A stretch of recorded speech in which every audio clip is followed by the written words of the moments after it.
All right, we're going to go ahead and call the 9 a.m. meeting for February 11th to order of the Board of Supervisors. Let's go ahead and start with a moment of silence. Do we have any dedications today? All right.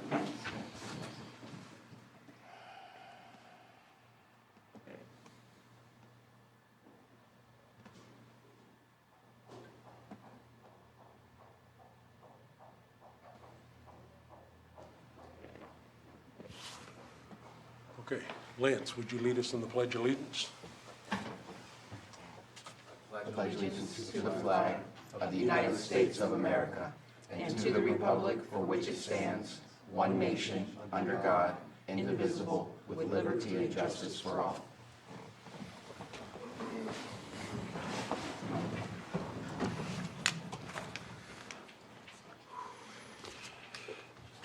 Okay, move right along. Consideration of extra items not appearing on the posted agenda. Do we have any? Yes, we do. So Board of Supervisors, Scott DeLeon, Public Works, Water Resources Director. Subject, extra agenda item for February 11, 2020. I'll read this whole section. Sitting as the Lake County Board of Directors, Lake County Watershed Protection District, A-Way, the formal bidding process pursuant to Lake County Code Section 38.2, as it is not in the public interest due to the unique nature of the goods and services. And B, approve the agreement between the County of Lake and Davis Environmental for Phase 1 environmental site assessments for the Middle Creek Flood Damage Reduction and Ecosystem Restoration Project, and authorize the Chair of the Board of Directors to sign the agreement. Scott, go ahead. Yes, good morning. This item is being submitted as an extra. The justification for that is as follows.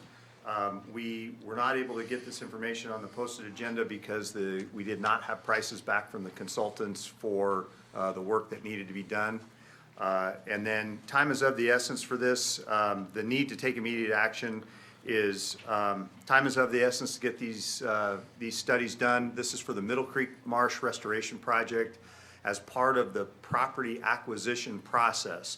Before we can do the appraisal, we need to have these environmental site assessments completed. Your board's actually already approved the contract for the appraisals, and so we're a little bit behind on the sequencing here, and we need to get these environmental site assessments done. Yeah. Instead of, before we talk about the project, we need to take it up as an extra. Take it up as an extra. So Supervisor Brown? just to be clear, you found out about this after the posting of this agenda? Yes. And it needs to be dealt with before the next available agenda? Yes. I think it meets the criteria. I make a motion that we take it up as an extra. Second. Motion and a second. All in favor, say aye. Aye. No? Abstain? All right. Great, thank you. As I was explaining, to justify the timeliness of this, we have a short window to get these properties acquired. The state's provided some grant funding. We've got a little over 2 years to get this work done. And while that may seem like a long time, there's a lot of processes that are going to need to happen.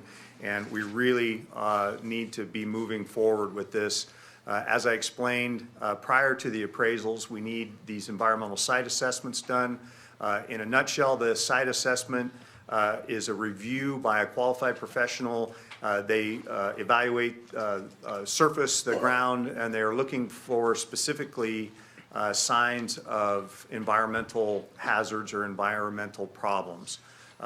If they find anything, then that's reported, and the appraisal will be predicated based on their findings of the assessment. We had 2 consultants. We went back and looked through files from the previous grant.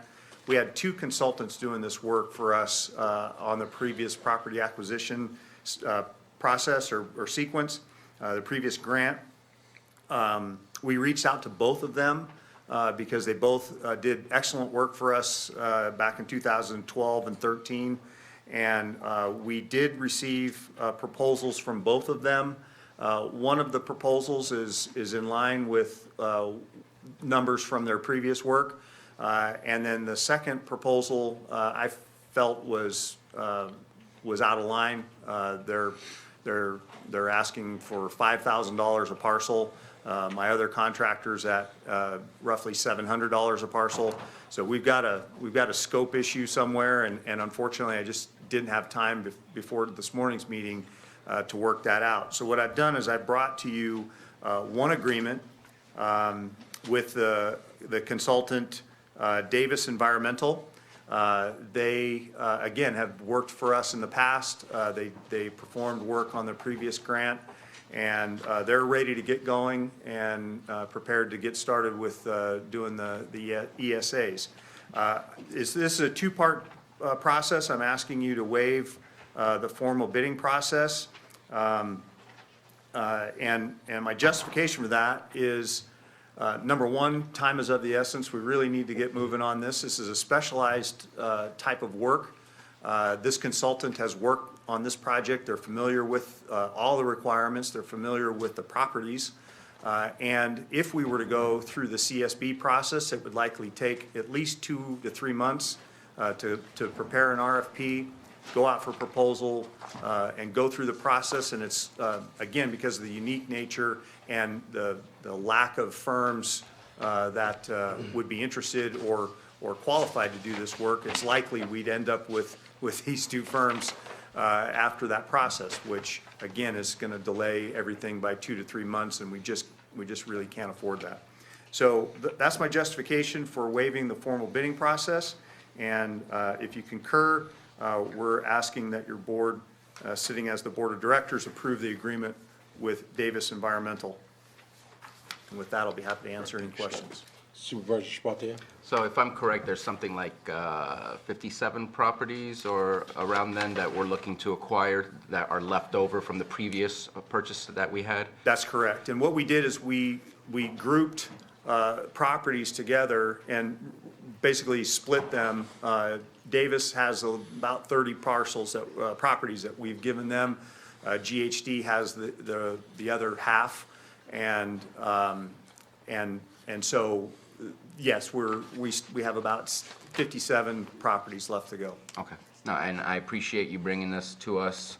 I know that this was a conversation that began over in our Middle Creek Restoration Committee. It was as you stated, a big, bold bullet point in the original contract from the state, and this time with the new contract with the state, it was kind of embedded in the fine print.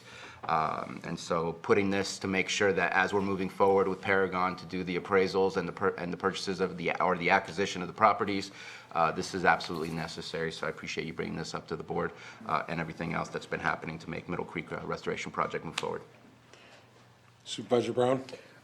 Just to be clear on the set funding source?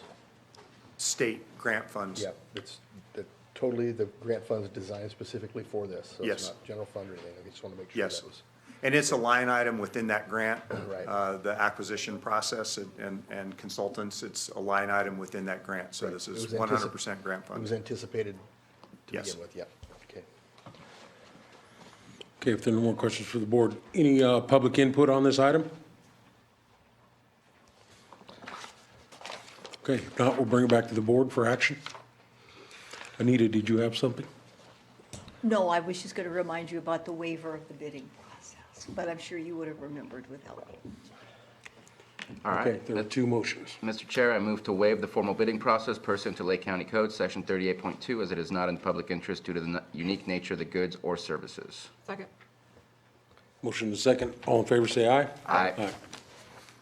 And Mr. Chair, I move to approve the agreement between the County of Lake and Davis Environmental for Phase 1 environmental site assessments for the Middle Creek Flood Damage Reduction and Ecosystem Restoration Project, and authorize the Chair of the Board of Directors to sign the agreement. Second. All in favor, say aye. Aye. Aye. Opposed?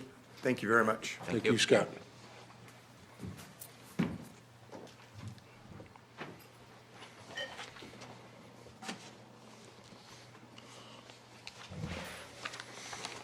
Okay, moving right along, consent agenda. Consent agenda is usually items that are non-controversial. Would any board members like to pull any of the consent agenda items? Would anyone from the public like to pull any consent agenda items? No? Okay, bring it back to the board for action. Mr. Chair, I move to approve consent agenda 5.1 through 5.10. Second. Motion and second. All in favor, say aye. Aye. Opposed? Thank you. Right along. Public input. Do we have any public input today? Item 6.1. No. Item 6.2, our 9:06 item, 9:06 a.m. item, consideration of a continuation of a local health emergency and order prohibiting the endangerment of the community through the unsafe removal, transportation, and disposal of fire debris for the Mendocino Complex fire. Good morning, Mr. Chair, members of the board. We want to go ahead and ask for an extension of the proclamation for emergency for the cleanup. We have had a little bit of contact with the state. I believe Sean spoke with Carol, and he reported back last night. We've been trying to set up another meeting with them. They've been down in Puerto Rico working on some of the cleanup efforts down there. And but it looks like what the situation is that they're going to be waiting till it dries up, probably April. Until they get the helicopters? Well, that conversation was going on for a while, and it seems to have dropped off good. the table. So at this point, so it looks like what they're basically intimating is that they're going to be waiting till the dry season, and then we're still on their radar. They still seem to be planning to do it, and so we want to basically ask to continue to extend the proclamation of the emergency in order to support the cleanup. All right. Thank you very much, Dr. Pace. Any comments from the board? Any public input on this item? Seeing none, I'll bring it back to the board for action. Mr. Chair, I move to approve a continuation of a local health emergency and order prohibiting the endangerment of the community through the unsafe removal, transportation, and disposal of fire debris for the Mendocino Complex fire. Second. Motion is second. Go ahead and call. All in favor, say aye. Aye. Aye. Oppose? All right, thank you very much. Motion passes. 6.3, our 6.3 item, 9:10, it's 9:13, perfect. Consideration of the update on the coronavirus. Good morning again, Gary Pace, Public Health Officer. So basically, I just wanted to, I was asked to come back to the board and speak about this again after talking last week, and just wanted to give a brief update. I think there's a couple key points I wanted to make. One is that the coronavirus continues to spread over in Asia. There's concern on the global front now, but in the United States, it's still quite contained. It looks like there's one new case that's coming out down in San Diego, but that was a person who had traveled to China. So I think the main point of this is that the risk here is low. The risk if you travel is low. The people that seem to be the highest risk people, the concern about carriers, are being very closely monitored by the federal government. They're being prevented from coming in, or if they are American citizens and are coming in and are high risk, they're being quarantined for the 14-day period that we're concerned about the virus. There are some people that have traveled to China that are not symptomatic, that are considered medium risk, that are kind of coming back to their home communities and being home quarantined. There are none in Lake County as far as I know. And there's a fairly robust informing process of the health officers around, but there are a lot of these folks in the Bay Area, but they are on self-quarantine, so not really out in public. So as far as we know at this point, the risk is quite low in the United States. The other point I just wanted to make was we are quite involved with the state and federal experts on this in the Lake County Health Department. We've been talking to our partners in the community, the schools, the EMS, the different healthcare providers, and we're basically set up as best we can be if some cases do show up. And the third main point is just to emphasize that the flu is a lot bigger concern right now. People should get their flu shots. People should do normal virus, kind of cold season protections of washing their hands, covering their mouth if they're sick. Don't go to work, those kind of things. But so overall, there's no significant new updates, and we are continuing to prepare, and the risk continues to be quite low. All right. Any questions from the board? All right. Any questions or public input from the audience? All right. Bring it back. Oh, And Supervisor. I'll just say this, thank you for keeping up on it and being vigilant and being in connection with all the other resources that are working on it, and if it gets closer, then we definitely want more information, but at this point, I appreciate the information you've provided. Thank you, yeah. And so I'm happy to come when you want, or if we can wait until there's a new change in status, or however you would like I to think do it. So- yeah, I think we can wait. Just wanted to make sure we're keeping an eye on it. So, Dr. Pace, thank you very much. Thank you.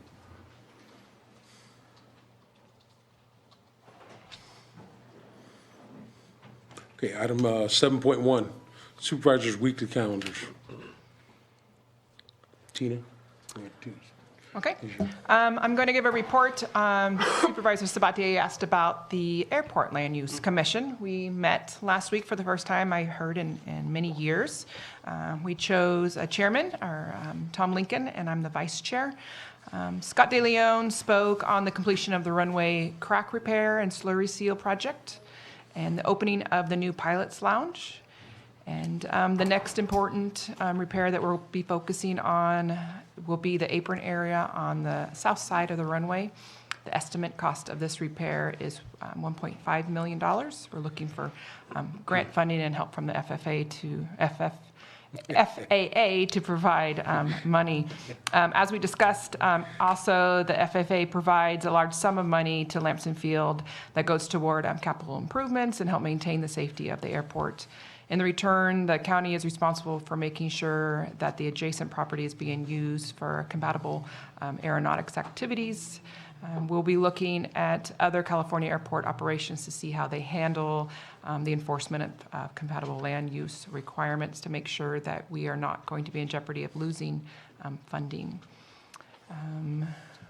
We also spoke on how we might be able to apply for additional funding for improvements of Lamson, and that we will meet monthly for now. I have a question on that. Yes. On your agenda, it talked about the fuel, I think, or something like that. Do you have information on that? I guess there was a scare that the person that's providing fuel out there may be leaving, but it looks like they'll be staying for at least a year. So we'll be keeping a close eye on that, because it's hard to have an airport if you don't have fuel. So we're, It's a good place to land, but yes, can't keep so we'll going. be making sure we're keeping on top of that. And then for my calendar, today I will be attending the Lakeport Fire District meeting tonight. And then tomorrow I will be going to the Lakeport Senior Center to talk about some issues that they're having there. I have a First Five Commission meeting at 2 o'clock in Lower Lake. And then we'll be speaking to people that evening. On Thursday, I have a tour of Juvenile Hall. And then we'll be in the office in the afternoon, and then we'll be emceeing 100 Women that evening. On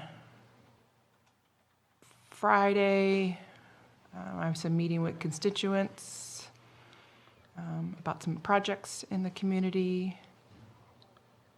And then on Sunday, the 16th, I will be speaking at Black History Day in Clear Lake. And then I have a State of the Children meeting on Tuesday, because we don't meet next Tuesday. On the 19th, I will be speaking to the Riviera Homeowners Association. On the 20th, I will be in the office in the morning, and then have a meeting at 11 o'clock for Pathways Hub model discussion. On Friday, I'll be in the office in the morning, and then have a Scotts Valley community meeting that evening at 5 o'clock. On the 22nd, I will be participating in the Polar Plunge, which I've never done, so that'll be interesting. But it's all to support Special Olympics, so I'm in. And then I'm attending the Sober Crab Feed that evening, and then back in the office on the 24th, in the meeting with Dr. Pace that afternoon. Supervisor Sabatier? Tomorrow, I have LTA, APC, Lake Transit Authority, and Area Planning Commission or Council tomorrow in the morning. Then on Thursday, after Judge's Breakfast, I'm meeting with Steve Wiley over at Woodland Community College. He's the executive dean. Touring Juvenile Hall with Tina or Supervisor Scott to see what possibilities there are in juvenile hall, or the previous juvenile hall, the facility. Later on, meeting with Judge Shanda Harry, and then meeting with the Sheriff's Department, with Under Sheriff Macedo and Dennis Keithley, and then later on going to Clear Lake City Council meeting. And moving on, the 16th, I'm also going to be at Black History Month in Clear Lake with Supervisor Scott. And on the 18th, meeting with Dr. Pace. On the 19th, taking a field trip to Ukiah, I believe it is. Am I correct on that? That the Potter Valley meeting is in Ukiah? I don't have that meeting on my calendar, Okay. so I'm sorry, I can't. I believe it's in Ukiah for the Potter Valley Committee, talking about the Lake Pillsbury area and the two-basin solution. Coming back to Clear Lake, where they're going to have a marketing committee, where I'm working on some stuff to add more art to the city of Clear Lake, and then taking a tour with a constituent who has grand ideas of new development happening on the shoreline of Clear Lake. So looking forward to that. Then the following Thursday on the 20th, going to try to finally make my CTA pin a legitimate thing, since I have not been a member for a while. I have to renew my membership. Hopefully making it back to Woodland Community College in time for their Black History Month event. And then on the 21st, I have the possibility of meeting with Sarah Aguiar Curry. I need to finalize that. And then on the 21st, and Rob, you said you can't make it on the 21st for the No, I have CPUC an meeting? appointment in Santa Rosa. Okay, so I will be at the CPUC meeting on the 21st, and then back in the office on the 24th to prepare for, actually, it looks like there's a PG&E PSPS listening session. Let me know if you'll be at that one. I won't be at that one for sure. Okay. Even if I was in town. So I'll be at both, and then preparing for our meeting on the 25th. Okay. All right, Supervisor Brown? So this afternoon, I have a memorial service to attend, and then tomorrow I'll be in Sacramento working on some lobbying efforts that I've been a part of. Thursday, well, the rest of the weekend I'll be out of town.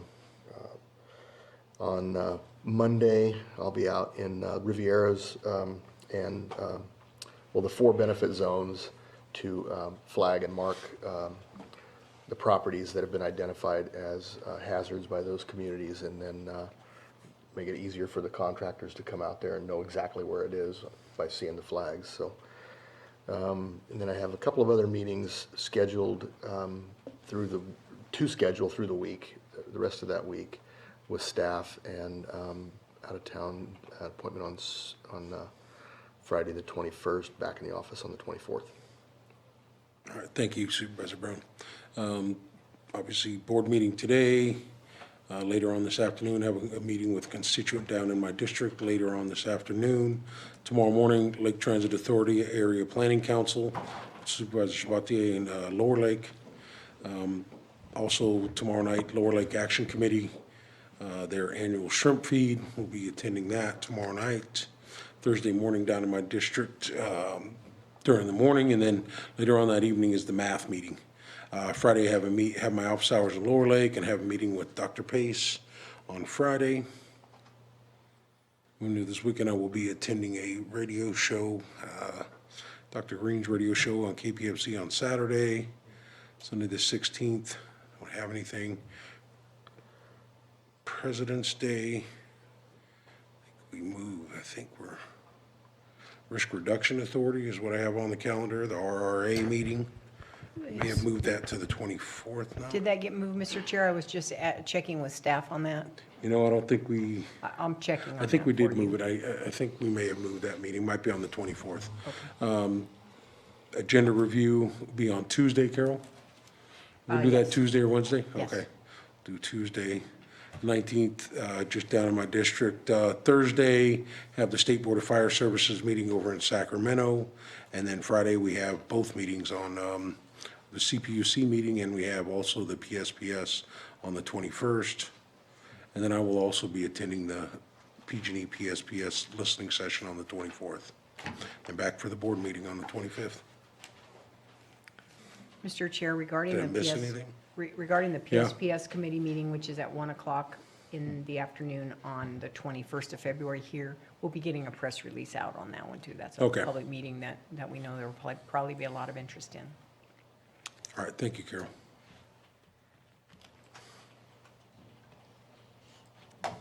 Okay, moving right along. Consideration of, or item 7.2, consideration of a resolution of intent to initiate the amendment of zoning ordinance and set public hearing for the Planning Commission on February 27, 2020. And B, request the administration review the ability to add one staff to the Ag Department during the mid-year budget review. I think we had an ad hoc committee. Who would like to take on this item? I'll go ahead and take this on. Can you put up the PowerPoint that I sent you? Get lights. Yeah, I just wanted to make sure that it was visible to the public as we went over this.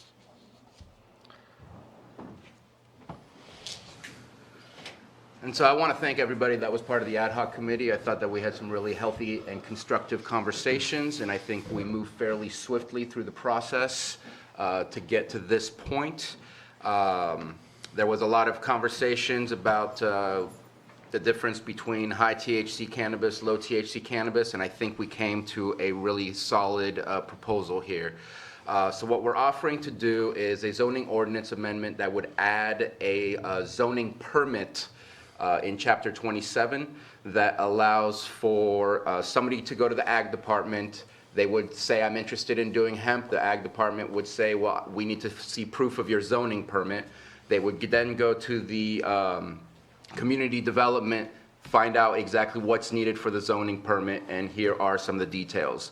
So this will be Section AB of Chapter Article 27, point 3, I believe, is where the specific zoning permits are located. And industrial hemp would only be grown in agricultural preserve zone, agriculture zone, timber preserve zone, rural land, rural residential. Is that suburban? I thought so, thank you. Suburban, residential, planned development, commercial, and open space. As you've seen before in some of our ordinances, there's that little table with the dots. Those would be where the dots are, meaning those are where they're eligible. Then moving on to the next page, please. In section 27.3AB, it would state that none of these rules apply to high THC cannabis. We want to make sure and keep it separate. If you read the high THC cannabis ordinance, it does also state in there this is not for hemp. And so we want to make sure it crosses both ways, that you can't use one other ordinance for what you're doing. It has to be very specific. In section B, it says the parcel shall contain a minimum of 1 acre for indoor/greenhouse cultivation and a minimum of 5 acres for outdoor cultivation. We felt that this was a easier way to slim down it was a better way to go for zoning, to make sure that people who were doing this were truly going in it for the farming purposes, and seeing a 0.1 acre, which is the minimum requirement from the state and federal law, just seemed like a small area that would occur probably in like a residential area and not in a agricultural area. We want this to be agricultural. And Rob, please correct me on anything that I'm saying. And then move on to the next. If grading is required, all grading shall comply with the standards set forth by Chapter 30. I will make a statement that we did have an issue with this last year where a lot of people did not have a grading permit, which is why we went along with this zoning permit to state, look, you know what all the rules and regulations are, you're going to follow all the rules and regulations, and none of this is any different than what any other agriculture would have to go through. If you're ripping out trees, if you're moving a certain amount of dirt, they would have to go through CDD and figure out, are you exempt from the grading permit, or do you have to obtain a grading permit? In doing so, you also get checked to see if you need to do a CEQA initial study. And again, a lot of things that occurred this year skipped out on the process where they may have had to do a CEQA study. We don't want to see that again. We want to make sure everybody complies and make sure that they don't do anything detrimental to our environment. So all this is now set into the potential zoning ordinance amendment. It says on Section D, hemp cultivation site shall be set back a minimum of 150 feet from an off-site residence. I believe for cannabis, it's 200 feet. We decided 150 feet for this. However, If, let's say, you owned all the properties around or your neighbors were perfectly fine, there is the potential for a waiver signed by neighboring property owners that can be submitted, which may decrease the minimum setback, just to make it lenient and flexible rather than very strict. Section E, hemp cultivation is prohibited with 1,000 feet of community growth boundaries as described in the Lake County General Plan. We felt that there's definitely one thing in common with hemp and high THC cannabis, and that's the smell. And we wanted to make sure that that same process that was given to high THC cannabis would be applied to this, so that we would keep the smell out of neighborhoods, out of residential areas, where there's parks, where there's schools, and so on and so forth. And so we added that in. And then next, seed production of any type shall be only grown indoor or within an engineered greenhouse with filters. We did have some seed production occurring this year. There was some cross-pollination between hemp plants and other hemp, or hemp grows and other hemp grows, as well as hemp grows and other cannabis grows. If you're growing it for seeds, for the purity of it, if you're growing it to sell as registered seeds, then it would have to be indoors, or maybe even have a 10-mile radius or 3-mile radius of nothing else that can cross-pollinate with it. Or just for the fact that you have the potential of harming someone else's grow, let's go ahead and put it all indoors and make sure that everybody stays safe with the seed production, because there's really no way to control it. The wind we just had last weekend, this is not a unique wind that we had last weekend. We have a lot of high winds in this area, and so the pollen would definitely be flying around, so we decided that this was the safe way. And again, I want to say 90 to 95% of this was unanimous consensus from the committee. And I think that this helps set the precedence of what are the regulations we need to follow. They're not overly restrictive, but at least they ensure that people are going to be where they're supposed to be and doing what they're supposed to do do the proper management of their hemp grow. There will be something further coming down about the enforcement regulations from the Ag Department, but that doesn't need to go through a zoning ordinance change. And so this right here is to prepare for this to move on to the Planning Commission to be approved, and then it'll come back to us for final approval. So this is the intent, to bring this zoning ordinance amendment to the Planning Commission. Okay, Supervisor Brown? He laid it out there. Okay. That's the way it went. It went really, I thought it went really well. Plenty of opportunity for input from everybody that wanted to provide input. So I think, and it was, I don't think there was any one issue. This goes to the process. I don't think there was any one issue where it was a majority that, you know, there were some people that left unhappy, but they were the only ones. I think everybody felt good about how it ended up, so. Yeah. All right. Thank you very much for the hard work. Thank you for not complicating it too much with too much government, and adding a didn't get bunch in of the weeds. restrictions. Thank you very much. Yeah, we did.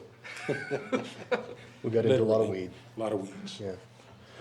No, I would just Go like ahead, to Supervisor Scott. agree with you. Thank you for all this hard work. Hopefully, we'll have an easier season that's coming up, and everybody will be able to get along with each other and be able to follow the rules and know that there is rules. Because I think last year, I think it was just a free-for-all.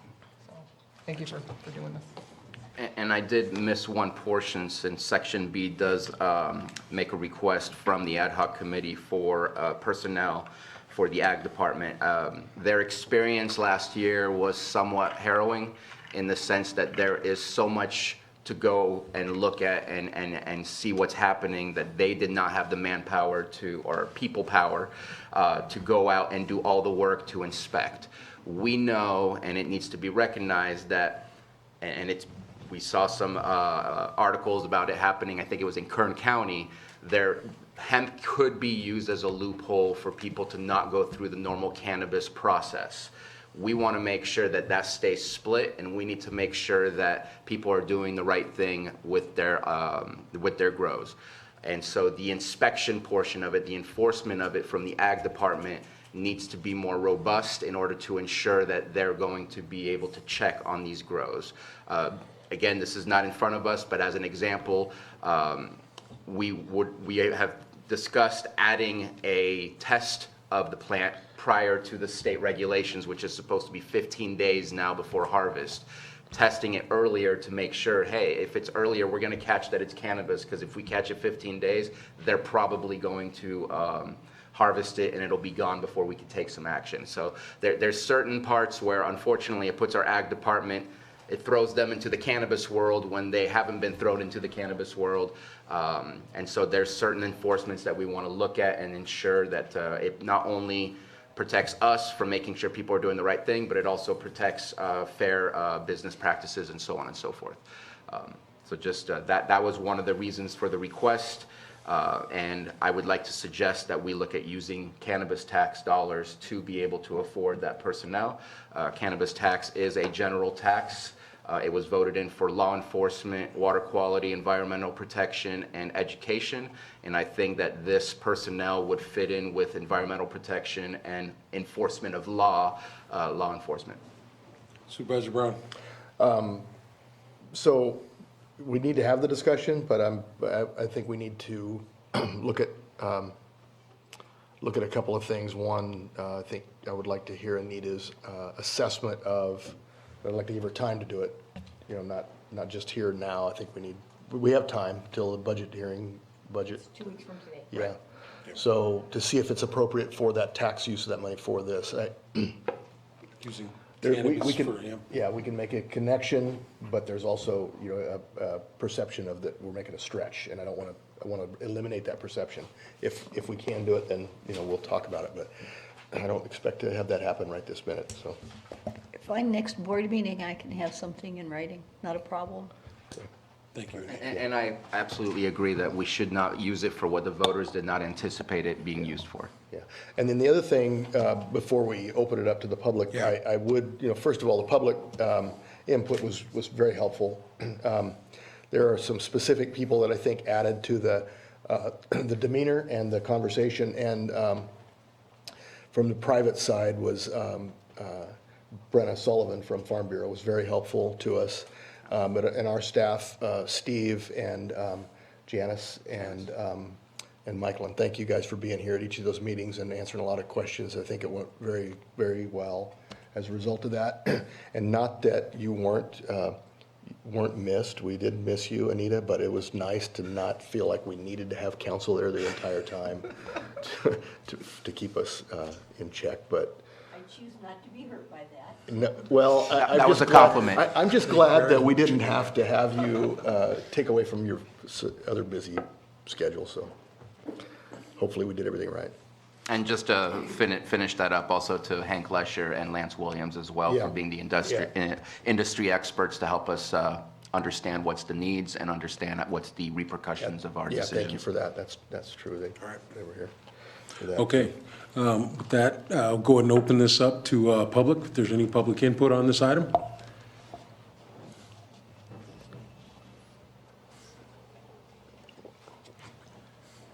I'm Michael Green. First off on process, night and day difference from 4 years ago when we were going through cannabis. So lots of praise for everyone involved, Supervisor Brown, Supervisor Sabatier, all county staff. The ad hoc committee process was night and day better than trying to slog through this stuff through the more formal supervisor thing, coming up with all staff reports. It was very restrictive what we had to do with the cannabis. So it was nice having this fluid process with hemp. There was one consensus item of the committee that I didn't see in your presentation on the resolution. That was the agreement on the feminization language. I think we kind of copied and pasted that from Sonoma. I don't know if that language is available readily, but if you have the same recollection that that was the committee consensus, I would go ahead and tack that on as, I think it would be bullet point G to this resolution. And I do have a response for that. Yes, that was absolutely a consensus and a motion that was made from the committee, and that will be involved in the Ag Department's rules and regulations, because zoning does not pertain to female seeds. And so this is only for the zoning of it, and so through the Ag Department, it will be in there that your seeds must, or at least if approved, your seeds must match, what was it, 98% feminized, or whatever the number was, and copy and paste from Sonoma as we had discussed at the committee level. Okay, so basically two paths there. Right. And the other thing, so the resolution of intent, fully support it. It's nice to get this to the Planning Commission. A little bit of guidance on CEQA would be nice. Again, the clock is ticking, so if there is an available CEQA exemption on the ordinance itself, there might be for environmental protection. That'd be something staff could bring back. If we have to bifurcate this because it is a zoning amendment and we actually have to do an initial study of the ordinance, then we might be taking a look at two things. You might want to take as much of the bite of the apple as you can through an urgency ordinance, just to get those site standards and operating standards in place. But then you could actually take some time with the zoning ordinance itself. And if you want to fine tune some stuff, you wouldn't feel so rushed. So again, congratulations to everyone. It was a really great process. It actually has planted seeds of conversation that I've seen between the hemp and the cannabis communities outside the committee process. And it's just night and day from what we had to go through 4 years ago. So thank you. Thank you. Any more public input on this item?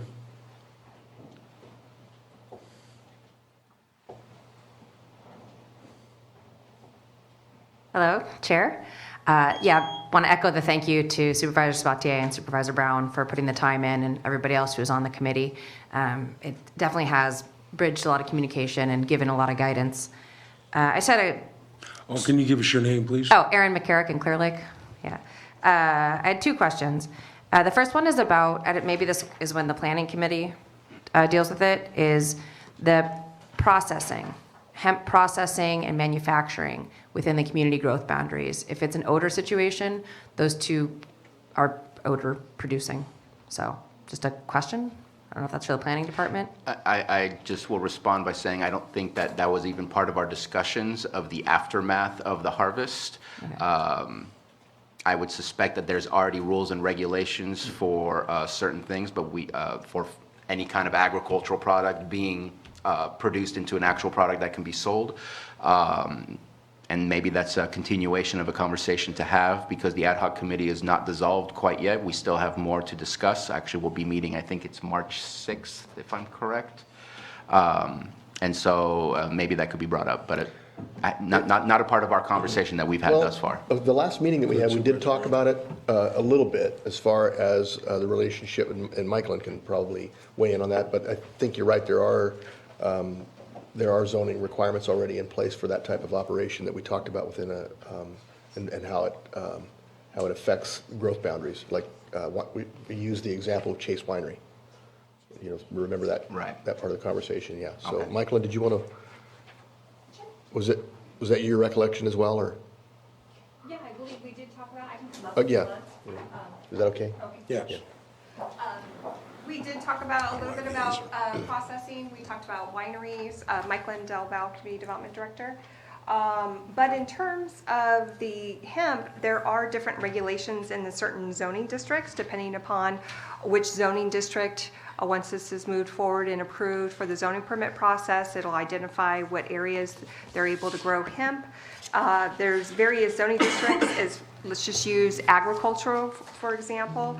It does indicate here that one of the uses permitted is agricultural processing. And so it limits the size of the building, but there is already a path forward for them to process the hemp. And obviously, those types of things would not be in like an R1 or R2 because it doesn't conform to that type of zone. Correct. It's identified within the zones that allow agricultural uses. Okay. Okay. Does that answer the question? Yeah, like Thank you, wineries Michael. and that type of thing. Yep, the wineries are listed separately. Correct. Thank you. Thank you. Okay, any more public input? I didn't get You my can come on second. back up. Okay. Just two more questions. And I'll keep it within a minute. The big concern was, and I might have missed this, and I apologize for not being at the ad hoc committee, but was there any discussion on either increased fees or separate fees to cover some of the costs? Because as you said, Supervisor Brown, is there any conflict of using the Measure C money for this? Just because it was onerous for the ag department, and that was one of the concerns from the beginning, is if that it would tax the ag department. Not tax, but weigh on them. Supervisor Brown? No, it was a zoning committee meeting, it wasn't established for the purposes of fees, establishing fees Okay. and fines. That will be a discussion we have, but this was strictly for the zoning purposes. Yeah, we did start the conversation, I think it was actually in our first meeting to discuss the actual costs. And I think that's part of our enforcement conversation as well when we come back and reconvene on March 6th. Okay. And one last question. is the greenhouses. Do those have to be, it says, in the ordinance, it said a Engineered greenhouse with filters. Right, so do they have to get permits for that? Is that something that they would? Absolutely. Okay. Yes. Cool, thanks. Thank you. Any more public input on this item?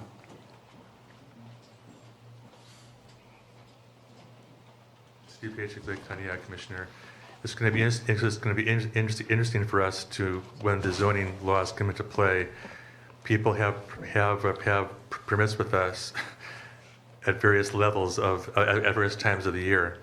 So they could be planning, if theirs expires in June, they plant in April, the zoning permit occurs in May. Could be interesting.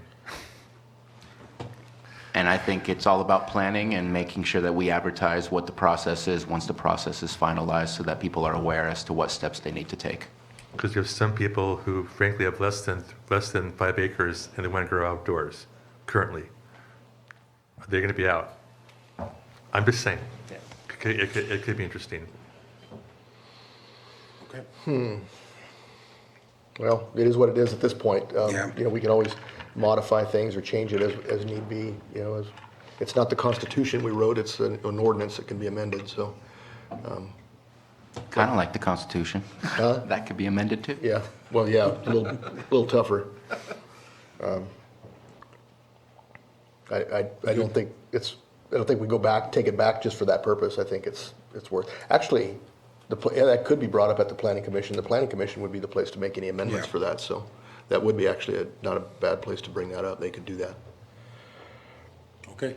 Any more public input? All right, we'll bring this item back to the board. We're going to offer the resolution. I'll offer the resolution. All right, Supervisor Simon, Yes. Supervisor Sabatier, Aye. Supervisor Brown, Yes. Aye. And as for section B, I agree. Let's go ahead and move that conversation more towards our mid-year budget review, and let's get a little bit more information as to how that tax could be used to make sure that we support what the voters supported. So we'll follow up, we'll have something ready on the 25th. Just in terms of giving direction to staff, I'd like to see an expanded, plan for that money, not just one item, but anything else, any other enforcement, anything else that's coming up that we could use that money for that would offset costs that we would have from another budget. I think would be worthwhile to have, so. Agreed. Okay. Go ahead, Anita. Mr. Chair, there was an item with regard to hearing before the Planning Commission and a particular date. The resolution doesn't cover that, of course. Oh, so- okay. Thank you very much. You may want to ask the Community Development Director about noticing requirements, since I'm not familiar with how much time that will. I believe Friday is our deadline for noticing, or Thursday is our deadline for noticing. The legal notice needs to go out tomorrow in order to be posted in Friday's paper, in order for this to be heard before the next Planning Commission, which that is my plan. Good. Perfect. Thank you. Thank you. Okay. Thank you very much for the clarification. Timing's perfect. And so we're good with that now, everything's covered, okay. All right, and direction is given on item B, so thank you very much. Item 7.3, discussion and consideration of the formation of an ad hoc committee to participate in the North Coast County's Regional Forum regarding cannabis licensing. Thank Go you, ahead, Mr. Carol. Chair. I agendized this because I was recently advised that the North Coast counties are putting together a regional forum of boards of supervisors members from each counties regarding cannabis licensing. The counties of, the North Coast region includes Del Norte, Humboldt, Mendocino, Sonoma, Trinity, and hopefully Lake, if your board opts to participate. Each county is appointing 2 board members to serve in this capacity. And so the recommendation before you today is that you form an ad hoc committee of 2 members that would serve in this North Coast Counties Regional Forum. And you may want to know, when does this group plan to get together and meet, and where and how often? And that is still being determined. And Mendocino County is taking the lead in the initial scheduling. And as soon as we know if supervisors are participating, they plan to send out a doodle poll to narrow that down. Okay, Carol, thank you for bringing this to us. Do we have any interest at this point from any of the supervisors? I know that I had this discussion with many supervisors during our CSAC New Supervisor Institute that you sent us to back last year.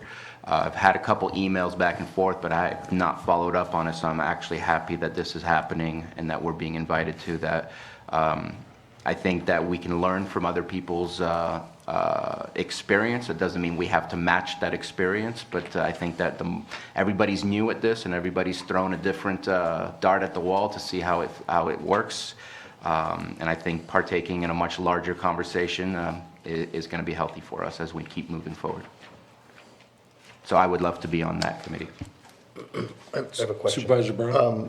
So when do they meet, or is there any? They don't know yet because they haven't met, but they're planning to do a doodle poll once they know who Lake County would be appointing. Okay, because one thing I might suggest, unless, are either of you interested? Like, You know, and I'm not Let's putting. see if EJ Well, was that's what I was gonna going to be say. Let's- on the board, let's- you know, if EJ would be interested in doing that since We he's can, CSAC representative. we can make an appointment so that they know we at least have one member, and then we can hold off on the other. Are you volunteering No, the I'm not. absent supervisor? No, that's what I'm doing. In fact, I'll tell you, I'll even take it a step further. I would almost like to wait until after March 3rd, because if we have, depending upon the election result, we may have somebody that might be interested in going, even if they're not completely in office as an option, so. But they wouldn't take office until January 1st. I understand, but they can still go as a representative for the county. If that's something the board would consider. And it wouldn't be the first time that on a committee we select Is that something we somebody. could do, Anita? No? There was precedent set at one point. It depends upon the membership requirement. If the membership requirement is okay. for a sitting board member, Okay, then then no. yeah, that wouldn't be And a if problem. not, if it's for a designated representative, then your board may select whomever you choose. Okay. Is that something you would find out? You'd find out? If, I mean, I don't care one way or the other. I yeah, just, I think I'll that that's go a if possibility. nobody else wants to go. Supervisor Sabatier is the perfect For fit, sure. For sure. You can sure, also yeah. always change it when you Yeah, that's true. have. But I think it's new important to know when they're weeks. going to be meeting too, We're 3 since we weeks all away. have so many Yeah. committees that we sit on. Well, and that's maybe when we have to swap who's on the committee just to see if it doesn't fit it within the schedule, but hopefully it Yeah. does. And I don't mind doing it. I do mind doing it. I don't want to do it. I mean, I would do it if somebody else didn't want to. But I think it needs to be consistent with the flow of who's going to be here for a while, because that's been part of the problem is, you know, this is a long-lasting effect on our community and on our region. And so whoever is on it needs to be in it for the long haul, and I'm not, obviously. So I don't think that's fair to the committee that I would just be on it just to fill a seat. So, anyway, I'm just throwing that out there. Yeah, well, without EJ being here, I definitely Yeah. would, you know, I will step up with Bruno at this point. If EJ has a real interest, to talk with him when he We can gets always back, change it. but I'll go ahead and, Okay. Okay, so add that I'm, on there, yes. so you're going to, we're just doing that by consensus, right? Yeah. And so I'll let them know, and then you can change it at any point you want. Okay, At least they can have somebody to doodle. yeah. Get to doodling. Okay. Need any formal action on that one? Do we need to take a vote? If you've done it by consensus for Okay. now, that's fine. When you actually finalize it, you want to do that by motion. Thank you very much, Carol, for bringing that to us.